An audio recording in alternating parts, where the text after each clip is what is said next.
فاصلة وفاز الوداد وصعد عشان يلعب في دوري المجموعات. واول هدف اللقاء للنادي الاهلي محمد ناجي جده. لسه بنحكي عن مشوار الوداد، ولكن مشوار جده الى شباك فريق الوداد بهدف رائع لمحمد ناجي جده.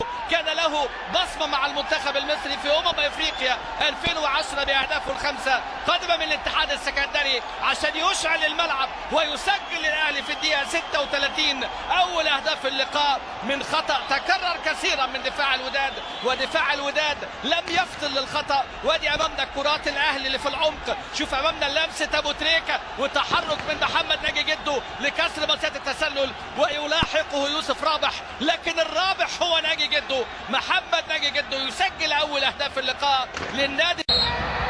ادوان ستارز الغاني وسجل ايضا في مرمى فريق نادي.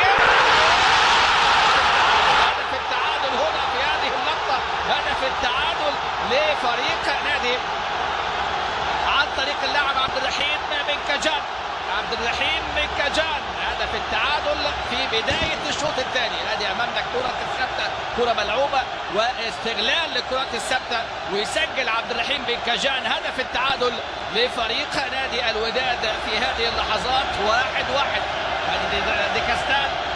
توقيت الهدف لفريق الوداد توقيت مهم للنادي الاهلي وحركته. نتمنى يحافظ على النتيجه بعد ما قدم شوط اول حقيقه رائع وكان له افضليه، لكن من خلال كره ثابته. شوف الكره الثابته ملعوبه من ايوب سكوما البديل. وادي امامنا هنا الصراع في الالعاب الهوائيه وضربه راسيه ترتطم في ارض الملعب ثم بعد ذلك في باطن العارضه. صعبه جدا الكره اللي امامنا، يعني طبعا هنا الرقابه في هذه اللقطه. ادي امامنا قلب الدفاع اللي تقدم في هذه الكره، ومحاوله كانت من ربيعه للرقابه. اللاعب المتقدم هو قلب الدفاع عبد الرحيم بن كجان صاحب هدف التعادل اللي بياتي لفريق الوداد في الدقيقه الثانيه من الشوط الثاني.